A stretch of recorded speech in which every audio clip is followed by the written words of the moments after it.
So today we will discuss guru और वैष्णवों की आवश्यकता। देखते हैं क्या है। जगन्नाथ जी स्वयं गौरचंद्र बनकर अवतरित हुए हैं। गौरचंद्र मतलब चैतन्य महाप्रभु, और सभी जीवों को शिक्षा दे रहे हैं।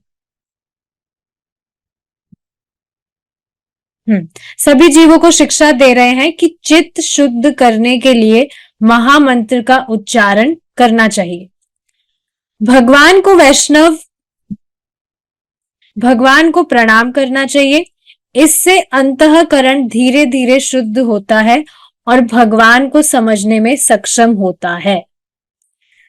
तो देखिए, ये चीज बिल्कुल निश्चित है, निश्चित समझ में आनी चाहिए ये चीज कि जब भगवान कोई उपाय दे रहे हैं, क्या उपाय दे रहे हैं भगवान? महामंत्र का उच्चारण, तो निश्चित ही वो कार्य करेगा।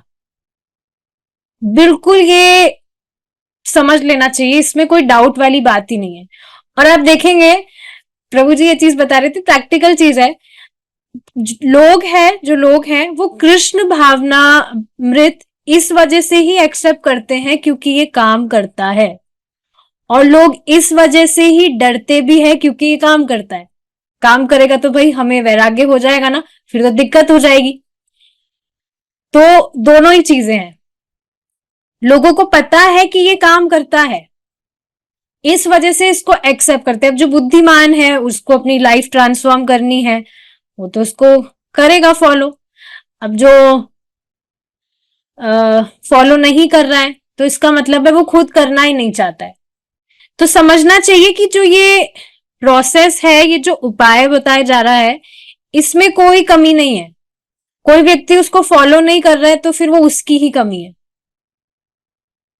तो काफी बार जो व्यक्ति हैं, लोग हैं, वो मुझसे पूछते हैं कि क्या हम राधे राधे की माला भी कर सकते हैं या दूसरे जो मंत्र हैं हम वो भी कर सकते हैं। तो उसमें देखिए कोई बुराई नहीं है, सारे भगवान के ही नाम है। पर ये चीज समझनी चाहिए कि स्वयं भगवान बता रहे हैं कुछ चीज, तो उसमें कुछ विशेष होगा तभी तो बता रहे हैं। ऐसा नहीं कि सिर्फ इस्कॉन वाले हरे कृष्णा करते हैं। ये उपनिषद का मंत्र है, स्वयं भगवान चैतन्य महाप्रभु ने दिया है। तो ये बिल्कुल समझना चाहिए कि भगवान कोई उपाय बता रहे हैं तो वो अमोघ है, वो निश्चित ही कार्य करेगा। ठीक है। इसी पर देखिए एक और चीज मैं बताना चाहूंगी। यहां पर कोई व्यक्ति थे, वो मुझे कह रहे थे कि उनकी कोई दादी जी होंगी, तो वो पूरा उम्र, मतलब बचपन से लेकर पूरा उम्र वो कृष्ण के मंदिर ही जाती थी। हाँ, बाकी चीजें भी करती थी पर कृष्ण के मंदिर भी जाती थी वो नियमित रूप से। लेकिन फिर भी उनके जीवन में कोई परिवर्तन नहीं है। वो ही जो काम, मोह, लोभ, सारी चीजें बहुत कूट कूट के भरी। वो जो बता रहे थे वो चीज मैं रिपीट कर रही हूं, इस तरह से बता रहे थे। तो देखिए, मैं तो सिर्फ एक बात समझती हूँ और ये बिल्कुल प्रैक्टिकल भी है कि प्रामाणिक रूप से कोई व्यक्ति भक्ति कर रहा है, उसके जीवन में विशेष रूप से प्रभाव आता ही आता है। अब उनसे पूछा जाए, उनकी जो भी उन व्यक्ति ने बताया, दादी जी जो भी है, अब उनसे पूछा जाए क्या वो नाम जप करती हैं, तो उत्तर होगा नहीं। मैंने पूछा भी तो उन्होंने मना किया। लेकिन वो दर्शन तो करती थी, वो डेली दर्शन करती थी। तो ठीक है, समझना चाहिए भगवान के विषय में कुछ भी हम सेवा कर रहे हैं वो लाभ देती ही है। प्रामाणिक रूप से अगर व्यक्ति कोई भक्ति करता है तो वो बहुत तेजी से काम करता है। यही तो परम पूज्य राधा गोविंद महाराज समझाते हैं। प्रभु जी ने भी काफी बार ये बात बताई है कि व्यक्ति ने साधन कौन सा पकड़ा है, उस पर डिपेंड करता है कि वो किस गति से अपने गंतव्य तक पहुंचता है। तो ये बहुत महत्वपूर्ण चीज है कि उसने साधन क्या पकड़ा है। मेन चीज है नाम उच्चारण। व्यक्ति, उसको कुछ भी भक्ति वक्ति से कोई मतलब भी नहीं है, लेकिन फिर भी किसी के कहने से वो सिर्फ चैंटिंग करना उसने स्टार्ट कर दिया, उसका जीवन परिवर्तित होगा ही, कि बिल्कुल निश्चित है। चाहे से फिर वो कुछ भी वेद पढ़ रहा है, पुराण पढ़ रहा है, लेकिन मेन चीज भगवान का नाम ही जप नहीं कर रहा है, तो कहां से लाभ होगा, आप बताइए। और प्राय प्राय आप खुद देखेंगे, यहाँ जितने भी भक्त हैं, आप खुद देखेंगे, आपका जो स्पिरिचुअल जर्नी स्टार्ट हुआ है, नाम जब से तो हुआ है। स्टार्टिंग में सबसे पहले बताई ही ये चीज जाती है कि आप चैंटिंग करिए। यू जस्ट गिव 10 मिनट्स, पहले आप एक राउंड से स्टार्ट करिए, 10 मिनट लगता है, फिर ऐसे करते करते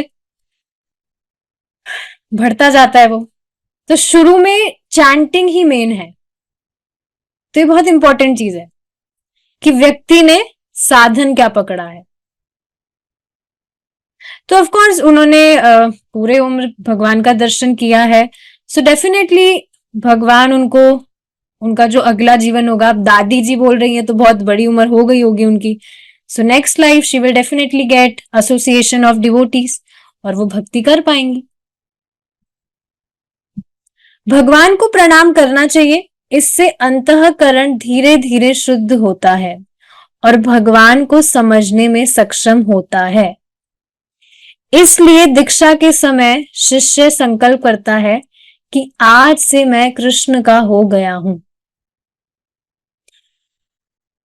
देखिए, भगवान की जो भक्ति है, वो भगवान की भक्ति की जो महिमा है, वो तुरंत समझ में नहीं आती, पर जैसे जैसे व्यक्ति उसको करता है, अपने आप देखेंगे वो प्रकाशित होती जाती है। वो ही जो अभी हमने डिस्कस किया, उसी को मैं कंटिन्यू कर रही हूं ये चीज, कि अब जैसे उन्होंने बताया, उन्होंने पूरी उम्र दर्शन किया है भगवान का, तो डेफिनेटली उनकी सदगति होगी, क्योंकि भगवान के लिए कोई छोटी सी भी सेवा व्यक्ति करता है तो भगवान उसको बहुत बड़ा मानते हैं। तो आप सोचिए ना, किसी व्यक्ति को वैष्णवों का संग मिल रहा है और वो भक्ति कर पाए, तो ये क्या छोटी बात है। लोगों का पूरा पूरा जीवन निकल जाता है और उनको ये भी मालूम नहीं चलता है कि हरे कृष्ण महामंत्र भी कुछ है, लिटरली नहीं पता होता है। तो बहुत कॉन्फिडेंशियल है ये सारी चीजें। वो ही खुद मुझे बता रहे थे कि उनकी दादी से, मतलब वो क्लास वगैरह अटेंड करते हैं, तो कीर्तन चल रहा था शाम का, तो उनकी दादी भी वहां बैठी थी। तो बाद में हरे कृष्णा हरे रामा जो महामंत्र है उसका कीर्तन चल रहा था, तो उनकी दादी कहने लगी, तुम महाप्रभु की सेवा करते हो क्या, तुम महाप्रभु के भक्त हो क्या। वो महाप्रभु महाप्रभु तो कर रही थी, उन्होंने सुना होगा कहीं से, पर उनको ये चीज मालूम नहीं थी कि महाप्रभु ही कृष्ण है। सुसी, कितना कॉन्फिडेंशियल है ये नॉलेज। उनको बताया भी कि हाँ, महाप्रभु कृष्ण ही तो है। अच्छा, कृष्ण है ना, कृष्ण है क्या, क्या पता होंगे, मुझे तो मालूम नहीं है, मुझे तो ये पता है कि महाप्रभु तो एक सन्यासी रहे हैं, और ऐसा वैसा कुछ भी वो बता रही थी। तो ये चीज है कि समझना चाहिए, भगवान की जो भक्ति की महिमा है वो तुरंत समझ में नहीं आती है। अब उनका सुकृत तो हुआ ही है इकट्ठा, आगे जाके 100% उनकी सदगति होगी ही होगी, ये चीज है। अभी देखिए, जैसे आप सुनते हैं कि भगवान की जो भी भक्ति व्यक्ति करता है तो काफी श्रवण करता है, बहुत महिमा सुनता है, तो ये चीज समझ में आनी चाहिए कि भगवान अपने भक्तों का विशेष रूप से ध्यान रखते हैं। हालांकि हमें लग सकता है मुझसे क्यों करेंगे, भगवान का मुझसे क्यों अफेक्शन होगा, पर आप देखेंगे जैसे जैसे व्यक्ति भक्ति करता है उसको खुद को ये समझ में आने लगता है कि भगवान व्यक्तिगत रूप से मेरा ध्यान रख रहे हैं। इज इट नॉट, रुक्मिणी माता ji, do you agree with this. अपने आप देखेंगे रियलाइजेशंस आते हैं, ये चीज मालूम क्या प्रकाशित होने लगती है कि भगवान व्यक्तिगत रूप से मेरा ध्यान रख रहे हैं। एक माता जी हैं, शी इज फ्रॉम उड़ीसा, तो वो अपने बहुत सारे रेसिप्रोकेशंस मेरे साथ में शेयर करती रहती है, आज मेरे साथ ये हुआ, आज मेरे साथ वो हुआ, तो मुझे सुनकर ही इतना अच्छा लगता है। जबकि आप देखेंगे उनको ज्यादा टाइम नहीं हुआ है भक्ति करते में। जो वेरी फर्स्ट बुक है श्रीला प्रभुपाद जी की, on the way to Krishna, अभी कुछ दिन पहले वो फिनिश्ड हुई है, तो आप देख लीजिए कितना ही टाइम हुआ है। And she is chanting 8 rounds, 16 rounds भी चैंट नहीं कर रही है, बट स्टिल इतने सारे वो रेसिप्रोकेशंस अपने शेयर करती रहती है। तो आप देखेंगे इस तरह से हमें भगवान रेसिप्रोकेट करते हैं। आप सोचिए ना, ये भी बहुत अमेजिंग चीज है। व्यक्ति बहुत टाइम से भगवान की भक्ति कर रहा है और उसे कुछ दिखे ही ना, अपने जीवन में कुछ हो भी रहा है, क्योंकि आप देखेंगे बहुत ट्रांसफॉर्मेशन होते हैं। आपके साथ में जो रहते हैं वो खुद बता देंगे तुम तो बिल्कुल ही चेंज हो गए हो, या आपसे बहुत टाइम बाद में जो मिलते हैं वो तो आपको ये तक कहेंगे तुम्हारी तो शक्ल ही चेंज हो गई। होता है ऐसा, मुझे काफी लोगों ने कहा है तुम्हारी तो शक्ल ही चेंज हो गई। शक्ल तो कुछ नहीं है, हेयर स्टाइल तो हो ही है या व्हाटएवर कुछ भी। तो आप देखेंगे होता है ऐसा, और दिखता है कि जो भगवान है वो मदद कर रहे हैं भक्ति में आगे बढ़ने के लिए। अब वो किसी भक्त के द्वारा हो सकता है या किसी के द्वारा भी हो सकता है, वो चीज किसी को भी मीडियम बनाकर, किसी को भी माध्यम बनाकर भगवान अपनी तरफ खींचने लगते हैं। तो ये बहुत इंटरेस्टिंग चीज है। Krishna Krishna is really personal God, impersonal बिल्कुल नहीं है, बहुत पर्सनल, व्यक्तिगत रूप से अपने भक्तों को प्रेम करते हैं, उनकी सहायता करते हैं कि वो और भगवान के क्लोज जाए। इसलिए दीक्षा के समय शिष्य संकल्प करता है कि आज से मैं कृष्ण का हो गया हूं, इसलिए नाम रखा जाता है कृष्णदास, इसीलिए नाम रखा जाता है। आप देखेंगे हमने तो सिर्फ स्टिमुलेशन किया है, जैसे रुक्मिणी, तो रुक्मिणी देवी दासी दासी का मन, दासी का तो आप मन में भाव कर लीजिएगा, नाम मत रखिएगा रुक्मणी देवी दासी, अभी मत लगाइएगा ये, नहीं तो सब कहेंगे अरे भाई ये माता जी तो दीक्षा देना स्टार्ट कर दी ऐसा मत करिएगा, लेकिन वो बात नहीं है। सोचिए भगवान से रिलेटेड नाम बोलने में भी कितने सुंदर लगते हैं। सुबह जो भक्त आते हैं आप देखेंगे सबके ही जो नाम है वो भगवान से रिलेटेड ही तो है। कनु प्रिया माता जी हैं, तो देखिए बोलने में कितना सुंदर लग रहा है। कनु मतलब कानू, सॉरी कान्हा, तो कानू प्रिया माता जी, और भी बहुत सारे नाम हैं इसी तरह से, सुनने में कितने सुंदर लगते हैं। उसका जीवन बदल जाता है, उस समय उसे द्विज कहा जाता है। ठीक है, अब आप सोचिए ना, हमारे, और जैसे यहां पर ये द्विज वाली बात आ रही है, आप सोचिए हमारे और ब्राह्मण के शरीर में अंतर ही क्या है कुछ अंतर?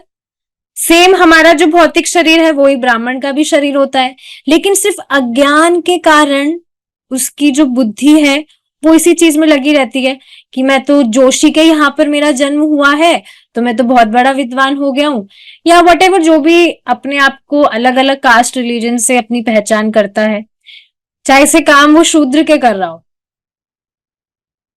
लेकिन जबकि आप देखेंगे जो शरीर है उसमें कुछ भी भेद नहीं होता है, मेन तो मन का होता है कि मन में क्या संस्कार है और उसी के अनुरूप क्या गुण है वो प्रकाशित होते हैं, उसी तरह से व्यक्ति व्यवहार करता है। यही तो बात है। आप देखेंगे अगर जैसे दोनों का जो शरीर है, एक ब्राह्मण है और जो साधारण व्यक्ति है, अगर मरने के बाद में मतलब उनका जो भी देह जब छूट जाता है, अगर दोनों बॉडीज का एनालिसिस करवाया जाए तो उसमें कोई भी तो भेद नहीं बता सकता है ना व्यक्ति की ये तो ब्राह्मण का शरीर था और ये उसका शरीर था, क्योंकि शरीर तो सेम ही होता है। तो यही चीज यहां पर जो बताई जा रही है, श्रीला प्रभुपाद जी भी सेम ये बात बताते हैं कि मन में भावना होनी चाहिए कि मैं कृष्ण का दास हूं, ये भावना होनी चाहिए। और ये सच्ची भावना है, झूठी भावना नहीं है। झूठी भावना को तो हटाया जा रहा है यहां पर।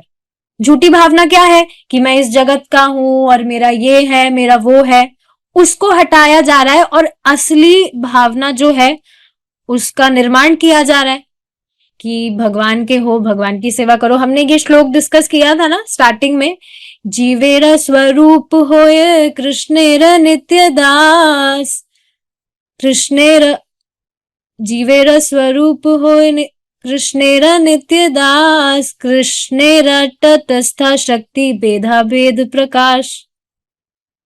तो ये हमने डिस्कस किया था श्लोक।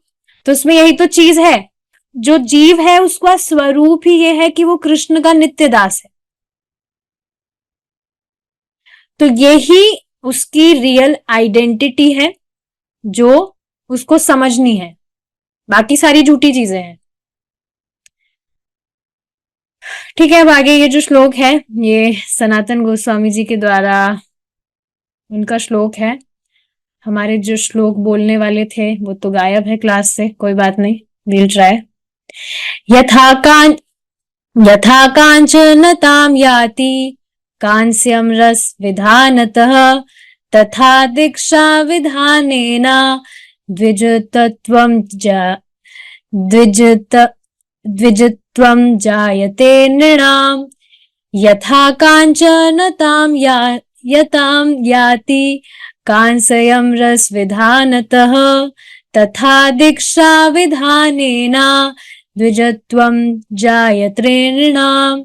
यथा कांचनतां याति कांस्यं रस विधानतः, तथा दीक्षा विधानेन द्विजत्वं जायते नृणाम्।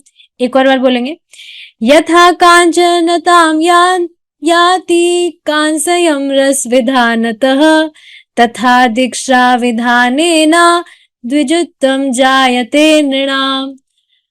तो देखिए बहुत इंटरेस्टिंग श्लोक है। क्या बताया जा रहा है, जिस तरह से रस के विधान से जो कासा होता है, एक तरह का मटेरियल होता है, तो कासे को सोने में परिवर्तित किया जा सकता है। उसी तरह से आप देखेंगे दीक्षा के विधान से इंसान को द्विजत्व, ब्राह्मण तत्व की प्राप्ति हो सकती है। और देखिए बहुत इंटरेस्टिंग चीज यहां पर क्या है कि ऐसा नहीं कहा जा रहा कि एक ब्राह्मण को ही ब्राह्मण तत्व की प्राप्ति हो सकती है। नृणाम जो यहां पर शब्द है इसका अर्थ होता है कोई भी व्यक्ति वो हो सकता है। आप देखेंगे अभी गीता में यही श्लोक तो चल रहा था, अभी 1-2 दिन से ये श्लोक तो चल रहा था कि जो भगवान है, भगवान का जो भक्त है वो कोई भी हो सकता है। मतलब किसी कुत्ता खाने वाले के घर में भी कोई व्यक्ति जन्म लिया है, लेकिन अगर वो भगवान की भक्ति कर रहा है, वो मान रहा है कि कृष्ण भगवान है और उनकी भक्ति कर रहा है, तो भगवान को वो बहुत प्रिय है। लेकिन वहीं पर कोई ब्राह्मण है, वो बहुत वेद पढ़ रहा है लेकिन भगवान का भक्त नहीं है, तो भगवान को उससे बिल्कुल भी प्रीति नहीं है। अब देखिए ना ये कितनी इंटरेस्टिंग चीज है, मैं इस पर विचार कर रही थी। जैसे आप देखेंगे यहां अगर सामान्यता हम बात की जाए तो कितनी पार्शियलिटी होती है। जैसे आप देखिए ना जॉब वगैरह होती है या कॉलेज का, नॉर्मल कॉलेज का जो एडमिशन भी है, तो उसमें कितनी पार्शियलिटी होती है, आपने देखा हो तो, कि ओबीसी अलग होता है, जनरल अलग होता है। एकदम से बात याद आ गई थी मुझे कि उसमें जो भी परसेंटेज होता है स्टूडेंट्स का, तो जो जनरल वाले हैं उनका ये इस परसेंट का होता है, ओबीसी ये, एससी एसटी। लेकिन आप सोचिए भगवान की प्राप्ति में ये सब चीजें नहीं है। कितनी इंटरेस्टिंग चीज है ये। अब देखिए ना समाज में इस तरह की पार्शियलिटी के कारण अगर कोई व्यक्ति किसी का सोचिए दोस्त है, लेकिन इस जाति के भेदभाव के कारण उनकी दोस्ती भी खत्म हो जाती है। तुम तो मुझसे नीचे हो, मैं तो तुमसे ऊपर हूं, ये सब चीजें होता ही है। ऐसा करने लगेगा वो, ऐसा भेदभाव करने लगता है।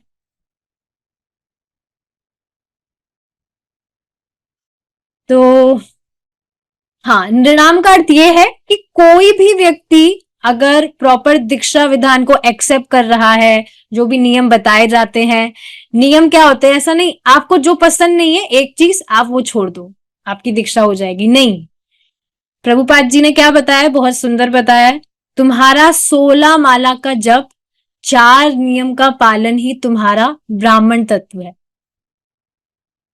तो ये जो भी नियम वगैरह बताए हैं उसको वो फॉलो करेगा तो उसको ब्राह्मण तत्व की प्राप्ति होगी, ब्राह्मण बन जाएगा वो।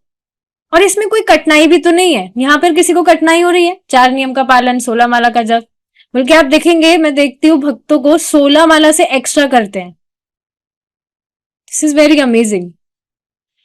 एकादशी पर तो बस लगे रहते हैं सब आज एक्स्ट्रा करना है, आज एक्स्ट्रा एक्स्ट्रा एक्स्ट्रा, हमारे अकाउंट में एक्स्ट्रा जाना चाहिए। 10,000 गुना लाभ मिलता है भाई, ऐसे कैसे छोड़ देंगे? तो आप देखेंगे इसमें कुछ भी कठिनाई नहीं है।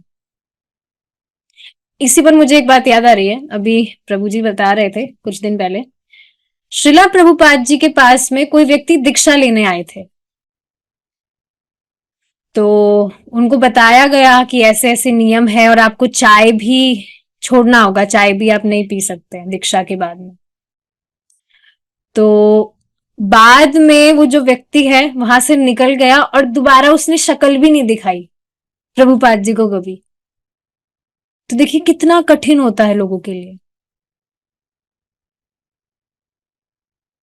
ठीक है, दीक्षा होने पर उसके कुछ विशिष्ट उत्तरदायित्व प्रारंभ होते हैं। सबसे महत्वपूर्ण उत्तरदायित्व है एक निश्चित संख्या में भगवान के नाम का जप करना। कौन सी निश्चित दीक्षा संख्या? श्रीला प्रभुपाद जी दीक्षा के समय कहते हैं कि कम से कम 16 माला का जप करो। ज्यादा से ज्यादा नहीं है, ये कम से कम है। इसी पर मुझे एक बात याद आ रही है, जो भी भक्त जो हैं श्रीला प्रभुपाद जी की छोटी पुस्तकें जो भी रिकॉर्डिंग सुनते हैं, तो उनके लिए मैंने एक अलग से ग्रुप क्रिएट किया था क्विज का। उसमें मैं क्विज वगैरह अपलोड करती हूँ ताकि जो भी भक्त रिकॉर्डिंग सुनते हैं तो बाद में क्विज अटेंड कर सके। तो इसमें मैंने एक क्वेश्चन डाला था कि प्रभुपाद जी के क्या इंस्ट्रक्शन है, भक्ति का क्या अर्थ है, ऐसा कुछ क्वेश्चन था। तो उसमें मैंने एक ऑप्शन डाल दिया था 16 माला, ज्यादा से ज्यादा 16 माला का जप करें और उसके बाद में एक माला भी एक्स्ट्रा करने की जरूरत नहीं है। तो आप देखेंगे कुछ भक्त थे, उन्होंने वही ऑप्शन सेलेक्ट किया था। अब ऐसा तो कुछ है नहीं, यहां पर देखिए स्पष्ट लिखा है कम से कम 16 माला का जप करो। प्रभु जी बताते हैं कि कुछ ऐसे प्रचारक घूमते हैं जो बताते हैं 16 माला से अगर आपने एक भी माला एक्स्ट्रा कर दिया तो वो गुरु अवज्ञा हो जाएगी। 16 माला से एक भी माला एक्स्ट्रा नहीं करनी चाहिए। तो पता नहीं भाई, उन्होंने जिन्होंने भी वो ऑप्शन सेलेक्ट किया था वो शायद उन्हीं का प्रवचन सुनकर आए होंगे, क्योंकि मैंने तो कहीं पर ये बात नहीं बताई कि ज्यादा से ज्यादा 16 माला का जप करिए आप। तो ये बात है कि कम से कम 16 माला का जप, और अधिक तो आप जितना चाहे उतना कर ही सकते हैं, कितना भी करिए, ये चीज है। वास्तव में दीक्षा के समय भगवान से जीव का संबंध बताकर भगवान नाम ही दिया जाता है। तुम कृष्ण के दास हो, ये कृष्ण की सेवा है, और क्या है, भगवान का नाम उच्चारण करो, ये चीज बताई जाती है। ये तो चीज बताई जाती है, वास्तव में दीक्षा के समय भगवान से जीव का संबंध बताकर भगवान नाम ही दिया जाता है, कोई नई चीज नहीं है। प्रतिदिन मंदिरों में कथाएं और भक्तों के सत्संग हुआ करते हैं, उनके द्वारा हमें पता चलता है कि भगवान कृष्ण हमारे हैं। भगवान के साथ हमारे संबंध जोड़ने के लिए, उस संबंध का समाजीकरण करने के लिए वैष्णव और गुरु की आवश्यकता होती है। समाजीकरण का मतलब समझ रहे हैं आप? समाजीकरण, जैसे कि आप देखेंगे एक स्त्री की जब शादी होती है तो उसका समाजीकरण करवाया जाता है, मंडप वगैरह जो भी होता है, फिर शादी होती है उस तरह से। तो समाज में स्वीकार किया जाता है कि अब ये जो स्त्री है ये इस पुरुष की पत्नी है, तो ये समाजीकरण होता है। नहीं तो आप देखेंगे जो गंधर्व रीति है उससे भी विवाह हो सकता है। माता रुक्मिणी जी की हमें कथा याद आ गई, सॉरी लीला जो उस टाइम पर हुई थी। तो समाजीकरण का ये मतलब होता है, ठीक है। वैष्णव जन भगवान के गुणों का वर्णन करते हैं, मंदिर बनवाते हैं, अर्चा विग्रह की स्थापना करते हैं। ध्यान से सुनेंगे, ये पूरा प्रोसेस है दीक्षा का। और पूजा विधि द्वारा सिखाते हैं कि ये तुम्हारे प्रभु है, तुम्हारे ईश्वर है। वे जीव को एक अवसर प्रदान करते हैं। इस तरह से समस्त वैष्णव गुरु हैं और वे कृष्ण को समझने में हमारी सहायता करते हैं। तो ये पूरा प्रोसेस होता है दीक्षा का। ये नहीं कि अच्छा जरा फोन में बताना, फोन देखकर बताना कि गुरुजी का नाम क्या है। आप समझ रहे होंगे, प्रभु जी ने एक बार बताया था कि प्रभु जी ट्रैवल कर रहे थे तो कोई व्यक्ति थे पास में ही, तो उन्होंने बताया कि हमारे भी गुरुजी हैं, वो भी मथुरा से ही हैं। तो प्रभु जी ने उनका नाम पूछा तो कहने लगे हाँ हाँ अभी बताते, देखना वो फोन में गुरुजी का नाम क्या है। तो ये सब चीजें नहीं होती है। सोचिए ना, जिस व्यक्ति को गुरु, अपने गुरु का ही नाम याद नहीं है, उसका क्या कहा जा सकता है।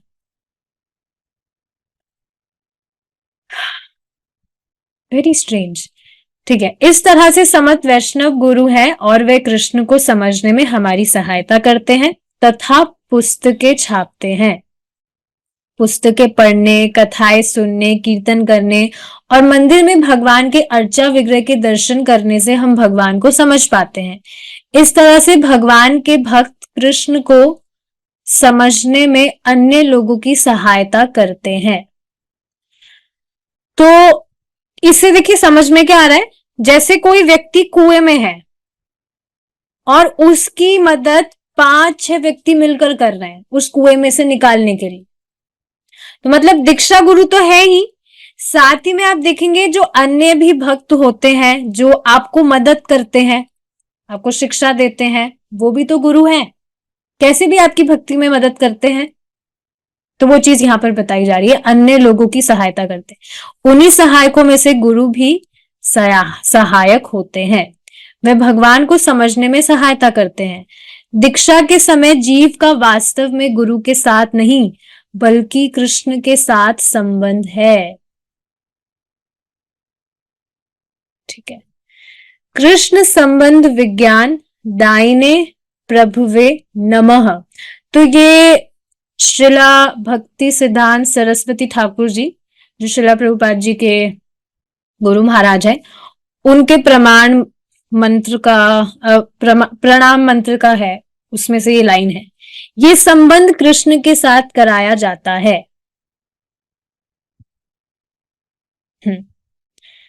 तो ये चीज है। ठीक है, बाकी देखते हैं।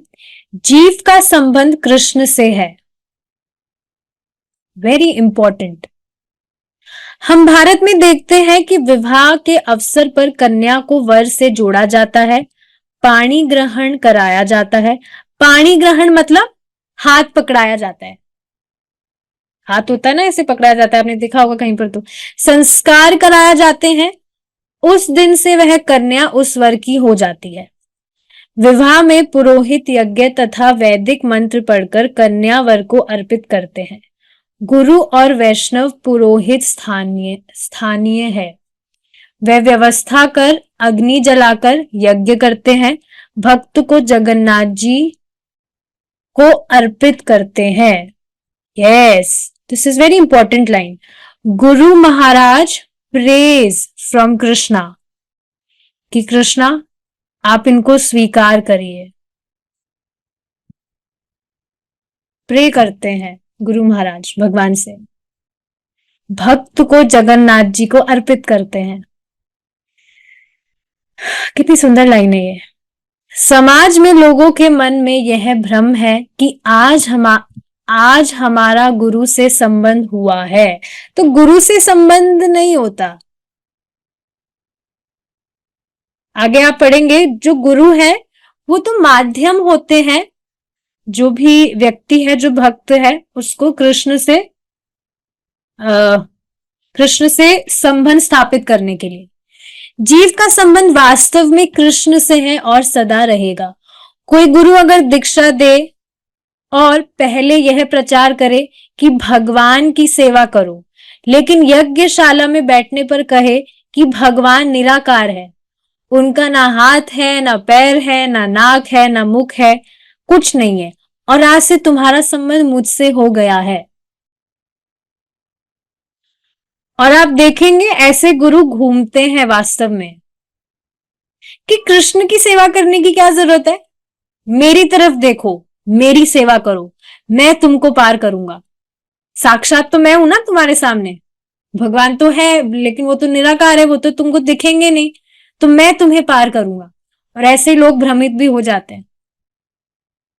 अभी आप देखेंगे कुछ दिन पहले ही प्रभु जी ये चीज बता रहे थे, श्रीला प्रभुपाद जी के लेक्चर से बता रहे थे ये चीज, कि आप देखेंगे कुछ लोग जो हैं वो सन्यास लेते हैं, और सन्यास के बाद में जो दंड है उसको ग्रहण करने के बाद में उनकी धारणा होती है कि सन्यास लेने के बाद से जो व्यक्ति है वो नारायण बन जाता है। पर नारायण है कौन, अगर उनसे पूछा जाए तो बहुत ब्यूटीफुली श्रीला प्रभुपाद जी इसको एक्सप्लेन कर रहे थे कि नारायण है कौन। नारायण तो लक्ष्मी जी के पति हैं। तो एक तरफ तो तुम कह रहे हो कि तुमने सन्यास ग्रहण किया है, सन्यास का मतलब क्या होता है, जो व्यक्ति है वो स्त्री वगैरह सबसे उसको वैराग्य होता है, स्त्री वगैरह वो नहीं रखता है, पर नारायण तो लक्ष्मी जी के पति है। तो अब तुम नारायण बनने का प्रयास कर रहे हो, तो इसका मतलब तुम लक्ष्मी जी के पति बनने का प्रयास कर रहे हो। किस तरह से देखिए खंडन किया है प्रभुपाद जी ने। तो देखिए इस तरह के लोग घूमते हैं, और नमो नारायण वो कहते हैं, इसका मतलब यही होता है कि मैं नारायण बन जाऊं। तो कुछ बहुत महीनों पहलू की बात है, एक कोई माता जी थी, उनका कुछ मैसेज आया था, तो वो मैंने उनको हरे कृष्णा किया तो उन्होंने नमो नारायण कहा। तो मैंने कहा अच्छा, नारायण, भगवान नारायण को नमस्कार कर रही तो ये भी अच्छा ही है, भगवान को नमस्कार कर रही है। पर मुझे 2 दिन पहले इसका मतलब पता लगा, नमो नारायण का मतलब उनके दिमाग में ये होता है मैं नारायण बन जाऊं। देखिए क्या क्या मतलब दिमाग में घूमता है लोगों के। ठीक है आगे देखते हैं हम। कोई भी गुरु अगर भगवान को निराकार कहता है तो वह खल व्यक्ति है। हाँ, खली है, खल मतलब खराब व्यक्ति है। वास्तव में आप देखेंगे वो हमारा नुकसान करने के लिए प्रस्तुत हुआ है। कितना बड़ा अपराध है भगवान को निराकार कहना। कंदर्प जो भगवान आप देखेंगे करोड़ों करोड़ों कामदेव है, उनसे भी सुंदर है, उनको ही निराकार बता रहे हैं, जिनका कुछ भी नहीं है, ये नहीं है, वो नहीं है। कंदर्प कोटि कम नहीं है। तो वास्तव में कोई व्यक्ति ऐसा सामने आ रहा है, वो हमारा बहुत बड़ा नुकसान करने के लिए प्रस्तुत हुआ है, तो वह खल व्यक्ति है, और ऐसा व्यक्ति गुरु हो ही नहीं सकता। भगवान से संबंध कराया जाए या ना कराया जाए, वह तो नित्य संबंध है, केवल जीव से उसका साक्षात्कार कराने की आवश्यकता है। तो ये चीज आप समझ रहे हैं, संबंध तो हमेशा से ही है, और जो गुरु है वो माध्यम बनकर आते हैं उस संबंध का साक्षात्कार करवाने के लिए। ठीक है हम आगे देखते हैं, अब टाइम है अभी तो। दीक्षा का अर्थ देखते हैं। दीक्षा उसी दिन से प्रारंभ होती है, देखिए हाईलाइट में लिखा गया है, इसको बिल्कुल ध्यान से सुनेंगे।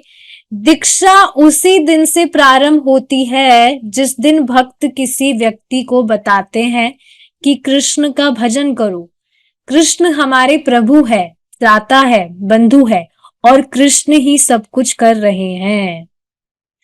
अग्नि जलाकर नाम बदल देने को ही दीक्षा नहीं कहते। तो आप समझ रहे हैं, ठीक है, ये तो नेक्स्ट लाइन है, आप समझ रहे हैं यहां पर सबकी ही तो दीक्षा हो गई है। उसी दिन से प्रारंभ होती है जिस दिन से भक्त किसी व्यक्ति को बताता है कि आप कृष्ण का भजन करिए। चाहे समाजीकरण हुआ है या नहीं हुआ है, पर हृदय से मान लिया है ना कि कृष्ण हमारी रक्षा कर रहे हैं और कृष्ण हमारे प्रभु हैं, हमें उनकी सेवा करनी है। अब देखिए, इस पर कोई क्वेश्चन करे, अगर किसी व्यक्ति की दीक्षा नहीं हुई तो क्या दीक्षा के बिना भी वो भगवान के पास जा सकता है? नहीं जा सकता। देखिए, ध्यान से सुनिएगा इस चीज को। दीक्षा का मतलब अभी यहां समझ आ रहा है क्या है? असली दीक्षा का अर्थ, जब व्यक्ति को यही मालूम नहीं है कि भगवान कौन है, उससे भगवान का क्या संबंध है, तो फिर वो कैसे भगवान के पास जा सकता है?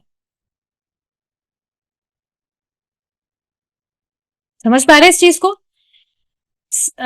दीक्षा का सही अर्थ यही है। मतलब सही क्या, ये अर्थ यहां पर जो बताया जा रहा है ये वास्तविक अर्थ है कि उसको शिक्षा तो हो कि भगवान कौन है, उसका संबंध क्या है भगवान से।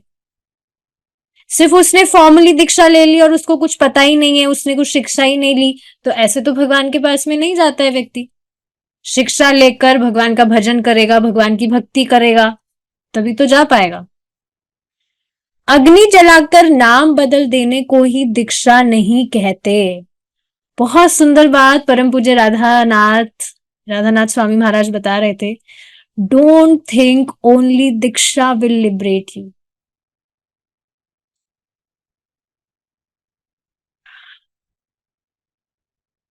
भाव होना चाहिए कि मैं कृष्ण का हूं, मुझे कृष्ण की सेवा करनी। परम पूज्य राधा गोविंद महाराज का बहुत अच्छा प्रवचन है ये, बहुत अच्छा प्रवचन महाराज ने दिया है। सारे डाउट्स इससे क्लियर हो जाएंगे। कितनी सारी चीजें मालूम चल रही है। शास्त्र में कहा गया है उस व्यक्ति की दीक्षा उसी दिन से प्रारंभ हो जाती है और पता नहीं कितने कितने भक्तों के उपकार उस व्यक्ति पर होते हैं। कोई तिलक लगाना सिखाता है, कोई भगवान को खाना ऑफर करना सिखाता है, आदि इत्यादि। इस तरह से वह धीरे धीरे कृष्ण से जुड़ जाता है। वास्तव में दीक्षा एक प्रमाण पत्र जैसा है कि कृष्ण के साथ संबंध हो गया। तो देखिए, जैसे ये एक सर्टिफिकेट टाइप है। नेम, क्या नेम है भाई? कृष्णा, जैसे कृष्ण नाम है किसी का। सरनेम क्या है? कृष्णदासी या कृष्णदास, ये सरनेम है। तो इस तरह का क्या है? प्रमाण पत्र जैसा है। भगवान के साथ हमारा संबंध बहुत काल से है। जैसे स्कूल में लड़के पढ़ते हैं और जब पास हो जाते हैं तब उन्हें प्रमाण पत्र मिलता है, लेकिन कई साल की पढ़ाई और मेहनत का वह फल होता है। आजकल तो ऐसे भी मिल जाते हैं फेक सर्टिफिकेट, बट नॉर्मली अगर बात की जाए तो वो यहाँ पर बताया जा रहा है कि बहुत मेहनत का, उसकी जो पढ़ाई लिखाई उसने की है उसका फल वो होता है। ऐसा नहीं होता कि बिना पढ़े ही वह मिल जाता है। धीरे धीरे व्यक्ति में कृष्ण ज्ञान का उदय होता है, लेकिन जब तक उसके संबंध का समाजीकरण नहीं किया जाता तब तक उस व्यक्ति पर असर नहीं होता। तो अब जैसे कुछ लोगों की दीक्षा नहीं हुई तो ठीक है, उनको पता भी है 16 माला करना चाहिए, 4 नियम का पालन करना चाहिए, लेकिन दीक्षा नहीं हुई है तो ठीक है, 16 माला कर भी रहे हैं, कभी नहीं भी कर रहे हैं। लेकिन जैसे दीक्षा हो गई तो आप देखेंगे जो व्यक्ति है वो सीरियस हो जाता है। नहीं नहीं, हमने अग्नि को साक्षी रखते हुए व्रत लिया है कि हम 16 माला का जप जरूर करेंगे, तो उससे व्यक्ति गंभीर हो जाता है। ये बात यहां पर बताई जा रही है। मान लीजिए कोई कन्या किसी वर को अपना पति मान चुकी है, लेकिन जब तक उसका अग्नि जलाकर समाजीकरण नहीं होता तब तक उस बंधन में आसक्ति उत्पन्न नहीं होती। स्पष्ट रूप है, स्पष्ट चीज है ये। समर्पण तभी तो बढ़ जाता है उसका जब इस तरह से उसका समाजीकरण होता है। Is it not? उसी प्रकार से कृष्ण के साथ हमारा संबंध है, लेकिन उस संबंध को एक दीक्षा उत्सव द्वारा सामाजिक किया जाता है।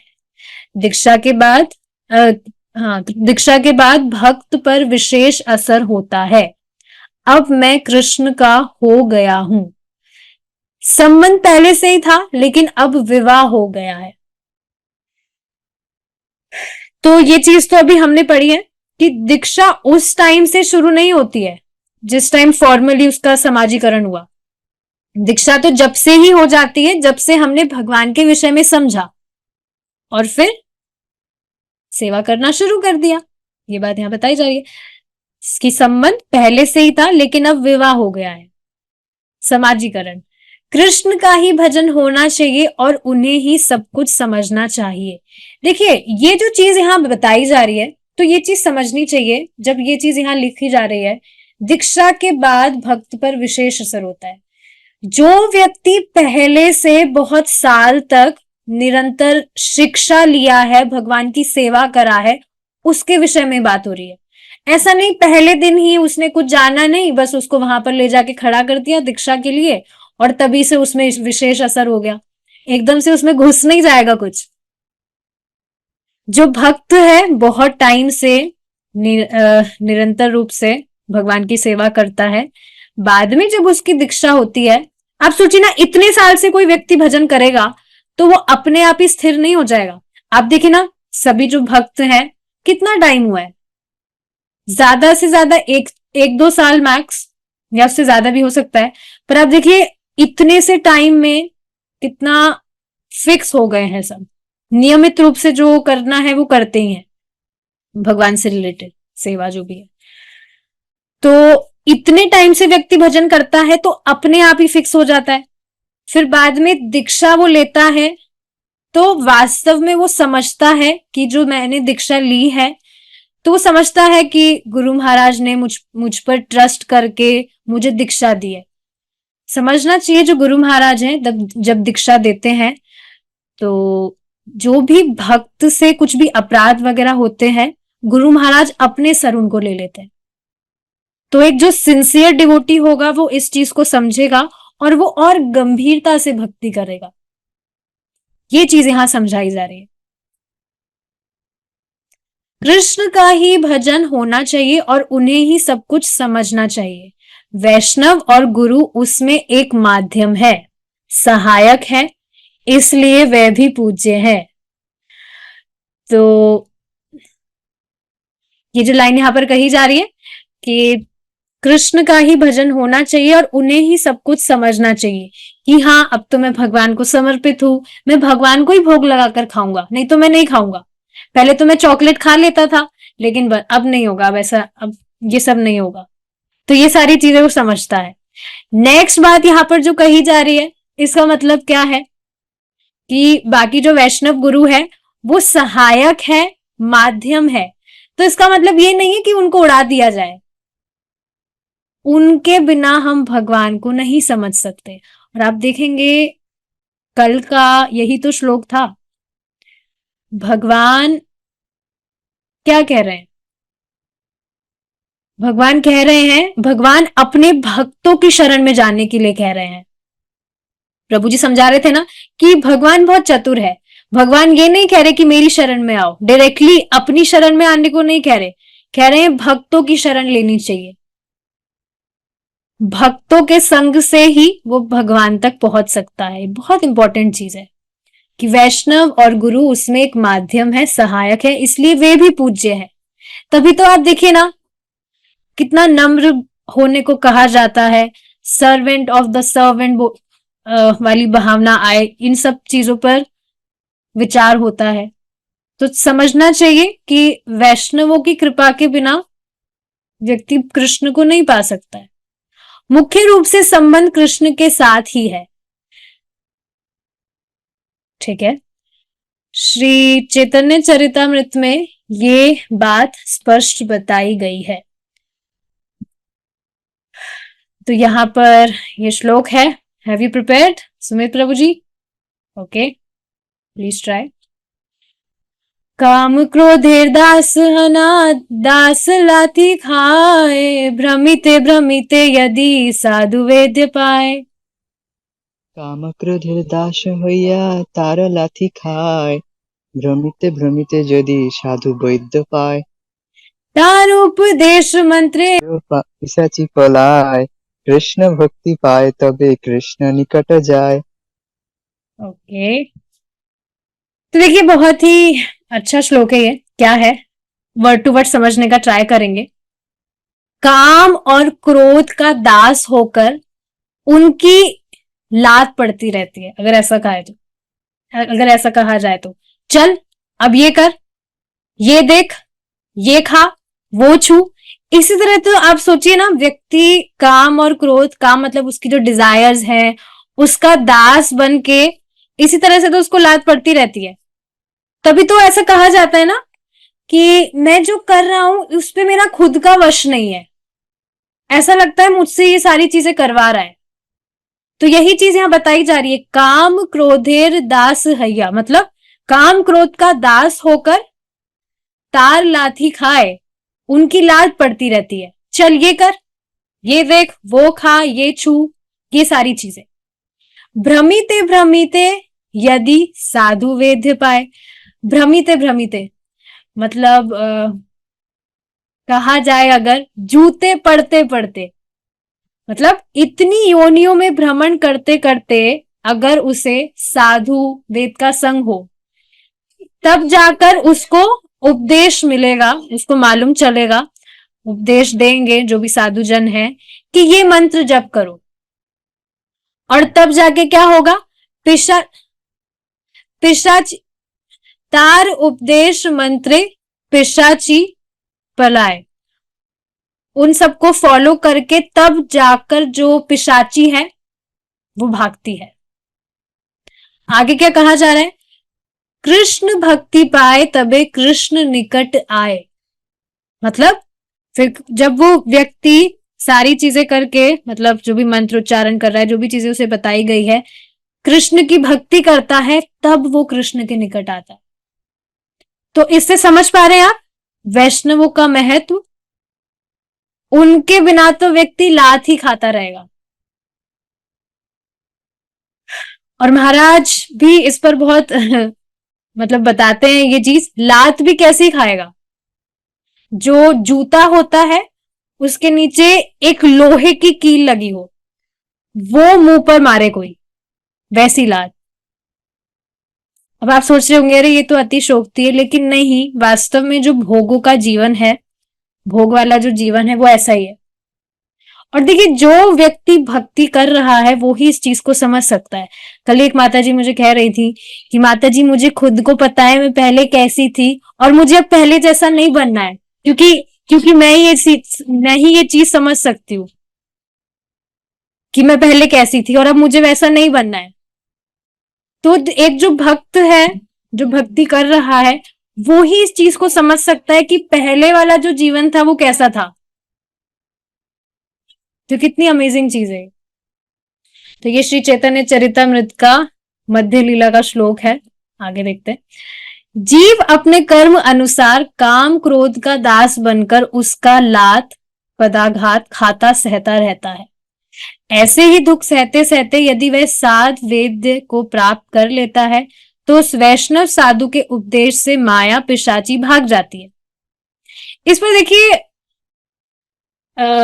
जो एक डिवोटी है उनका मैंने रील देखा था यूट्यूब पर, तो वो समझा रहे थे कि लोगों को जो भक्ति है, लोग चाहते हैं जो सब्जी पर जो हरा धनिया होता है ना, आप देखेंगे हरा धनिया हम स्प्रिंकल करते हैं तो वो बहुत सुंदर लगता है। तो लोग चाहते कि भक्ति इस तरह से करनी चाहिए, बस ऊपर से थोड़ा थोड़ा कर लिया, बहुत सुंदर लग रहा है बस। लेकिन वास्तव में भक्ति जो है वो नमक की तरह करनी चाहिए। नमक मतलब दाल में आप देखेंगे जो नमक होता है वो कहाँ होता है, पूरी ही दाल में होता है। वो हर एक जो हम निवाला खाते हैं सब में वो होता है। तो भक्ति वास्तव में बहुत डीपली करनी चाहिए। अब इसका लिंक क्या है यहां वाली बात से, आप देखेंगे जो व्यक्ति ऊपर ऊपर से भक्ति करता है कि हाँ बस थोड़ी थोड़ी कर ली, बस हो गया, बस हो गया, उसको माया झट से पकड़ लेती है। पर जो डीपली वास्तव में भक्ति पाने के लिए, भगवान का प्रेम पाने के लिए भक्ति करता है, माया वहां से तुरंत भाग जाती है। शुरू में हो सकता है कि लगे अरे माया तो बहुत परेशान कर रही है, पर वो बस कुछ टाइम का ही टेस्ट होता है, बाद में आप देखेंगे इजी होता जाता है। पर दुख फिर भी आते हैं, हमेशा ये स्मरण कराने के लिए that this material world is not for you. जल्द से जल्द यहां से बस निकलना है भक्ति करके। इसी का एक और एग्जांपल दिया था, जैसे आप देखेंगे नदी में जो मछलियां होती है, वो जो मछलियां ऊपर की तरफ तैरती है, तो कोई जो शिकारी होता है, कोई बर्ड होता है, वो झट से उन मछली को पकड़कर ले जाता है शिकार करके। लेकिन जो मछलियां नीचे डीप में रहती है, पानी में नीचे, वो सेफ रहती है। कितना सुंदर एग्जाम्पल है ये। तो भक्ति भगवान, भक्ति भक्ति के लिए करनी चाहिए, भक्ति और बढ़े। तथा कृष्ण भक्त प्राप्त करके वह कृष्ण के निकट जाता है, स्पष्ट है ये चीज। प्रातः और सायं भागवत श्रवण आवश्यक है, जो सभी भक्त करते हैं, सबको भगवान के विषय में सुनना चाहिए। प्राय भक्त 24 घंटों में से केवल एक ही समय कथा में बैठते हैं। श्रीमद् भागवतम के सुबह के सत्र में एक बार बैठने से भक्त सोचते हैं कि अब 24 घंटे कृष्ण कथा करने की कोई आवश्यकता नहीं है, बस हो गया, अब और करने की क्या जरूरत है। अब हम वो चीज करेंगे जो हमें सबसे ज्यादा पसंद है, माया की सेवा। नहीं, ये सब नहीं करना होता है। लेकिन मैत्रेय जी कहते हैं प्रातः और सायं 2 बार, सुबह श्रीमद् भागवतम और शाम को भगवत गीता सुनना या पढ़ना चाहिए, जो सब कर ही रहे हैं, सुबह गीता शाम को भागवतम। समय तेजी से बीत रहा है, जल्दी से जल्दी भागवत को ग्रहण करना चाहिए, पढ़ना चाहिए और भक्तों की संगति में भक्ति करनी चाहिए, तब भक्ति में प्रीति उत्पन्न होती है। अब देखिए यहाँ पर यह बात कही जा रही है जब जल्दी से जल्दी, तो ऐसा नहीं है जल्दी से हमें कोर्स कंप्लीट करके जल्दी जल्दी खत्म करना है, वो बात नहीं कही जा रही। ये नहीं सोचना चाहिए, यहाँ महाराज बता रहे हैं कि समय जल्दी जल्दी बीत रहा है, तो ये नहीं सोचना चाहिए अरे अभी तो हम बहुत यंग है, अभी तो हमारी उम्र ही क्या हुई है, अभी तो खेलने कूदने की उम्र है, 16 साल की उम्र है, अभी तो बहुत टाइम है। नहीं, it is already too late. अगर अनादिकाल से देखा जाए तो ऑलरेडी कितना लेट है हम। सोचिए ना, कलयुग में ही चैतन्य महाप्रभु आए, चैतन्य महाप्रभु के टाइम पशुओं का भी उद्धार हो गया, पर हम इतने नालायक है, अभी तक यहीं पर ही है हम। कितनी शर्म की बात है। तो बिल्कुल भी टाइम नहीं है, टाइम बहुत कम है, समय बहुत जल्दी जल्दी बीत रहा है। तो इस वजह से ज्यादा विचार नहीं करना चाहिए, जो भी शास्त्र है उनको अच्छे से पढ़ना चाहिए, भक्तों की संगति में भक्ति करनी चाहिए, तब भगवान में प्रीति उत्पन्न होती है। लेकिन बहुत इंपॉर्टेंट क्या है, नियमित रूप से और सिंसियर होके करना चाहिए। प्रभुपाद जी ये तो कहते हैं regularly and sincerely, sincerely and regularly, regularly and sincerely, ये 2 चीज है। डेली करना जरूरी है और सिंसियरली करना जरूरी है। शुरू में सिंसियरिटी आए भी ना, बट फिर भी डेली आप करेंगे तो आप देखेंगे अपने आप ही सिंसियरिटी भी आने लगती है।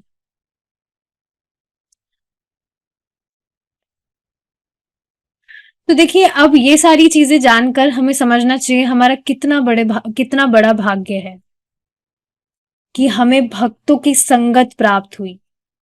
बार बार में विचार करना चाहिए, काफी लोग हैं जो ऐसे ही घूम रहे हैं, उनको हवा भी नहीं है कि ऐसे कुछ हरे कृष्णा महामंत्र भी होता है क्या, या इस तरह से शास्त्रों पर चर्चा भी होती है क्या, हवा भी नहीं है। See the Fortune. ये जो चैप्टर है हम आज ही कंप्लीट करेंगे, 10 मिनट की और क्लास है, लेट्स सी। गुरु साधारण मनुष्य नहीं है, वेरी इंपॉर्टेंट। शिष्य को आदेश इसलिए दिया जाता है कि शिष्य भक्ति में आगे बढ़े, उसका हित हो। तो कभी कभी अगर गुरु जी से डांट भी पड़ जाए, प्रभु जी आज सुबह ही बता रहे थे कि किन्हीं भक्त को उन्होंने डांट दिया था, तो फिर वो 3 दिन से क्लास से गायब हो गए थे। समझना चाहिए डांट भी अगर पड़ती है, जो भी आपके शिक्षा गुरु है, दीक्षा गुरु है, जिनसे भी आपको डांट पड़ती है, तो उसके पीछे आपका हित ही होता है। आप सोचिए ना, जो गुरु महाराज हैं या आपको जो भी शिक्षा भी दे रहे हैं, उनसे आपको कोई स्वार्थ तो क्या ही होगा, कुछ भी तो नहीं है। आपका हित ही तो चाहते हैं वो, जो भी आपको बताते हैं भगवान, भगवान के रिलेशन में। इतना विवेक तो देखिए होता ही है कि सामने वाला व्यक्ति हमारे हित के लिए सब कुछ चाहता है। तो शिष्य को आदेश इसलिए दिया जाता है कि शिष्य भक्ति में आगे बढ़े, उसका हित हो। लेकिन कभी कभी शिष्य गुरु के इस आदेश को नहीं समझ पाते, वे अवज्ञा कर देते हैं। नहीं, यह ठीक नहीं है। गुरु की अवज्ञा नहीं करनी चाहिए, उनके आदेशों का पालन करना चाहिए। गुरु में भी कुछ मर्त्य धर्म रहेगा ही। गुरु मनुष्य है, इस कारण से कुछ मनुष्य के धर्म उनमें होंगे। समझ रहे इस चीज से क्या समझाया जा रहा है यहाँ? जैसे आप देखेंगे, जो गुरु महाराज है, शारीरिक रूप से उनका भी जो स्वास्थ्य है वो गड़बड़ हो सकता है, लेकिन नेक्स्ट लाइन देखिए क्या है। वास्तव में यदि गुरु कृष्ण में आसक्त व्यक्ति है, शास्त्रों के ज्ञाता है, भगवान के भक्त है, तब उनकी किसी कमी के चलते उनमें मर्त्य बुद्धि इत्यादि नहीं करना चाहिए। इसी से मुझे एक बात याद आ रही है। श्रीला प्रभुपाद जी के एक कोई शिष्य थे, उन्होंने श्रीला प्रभुपाद जी को इसलिए छोड़ दिया क्योंकि श्रीला प्रभुपाद जी चश्मा लगाते थे। बताइए, अब ये क्या, ये मर्द बुद्धि तो है। ऐसे ही एक बार किसी शिष्य ने पूछा था प्रभुपाद जी से कि प्रभुपाद जी, आप जो भी लेक्चर देते हैं उसमें मैं कुछ त्रुटियां देखता हूं। त्रुटि मतलब फिलॉसफी में नहीं, जैसे हम कुछ बोलते हैं तो कुछ भी प्रोनाउंसिएशन वगैरह कभी कुछ गड़बड़ हो जाता है। तो प्रभुपाद जी ने यही कहा था कि ये आपका फॉल्ट है, ऐसी कुछ चर्चा हुई थी। तो समझना चाहिए बॉटम लाइन क्या है कि आपके जो गुरु महाराज हैं, स्पष्ट यहां पर लिखा है ये लाइन कि कुछ मर्त्य धर्म रहेगा ही, गुरु में भी, गुरु महाराज में भी। लेकिन इसका मतलब ये नहीं है कि उनमें मर्त्य बुद्धि रखी जाए।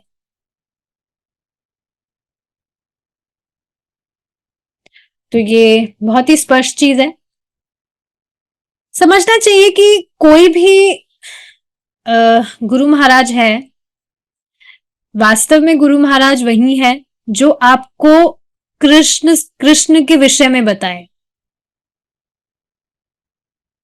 आपको कृष्ण में आसक्त होने की प्रेरणा दे।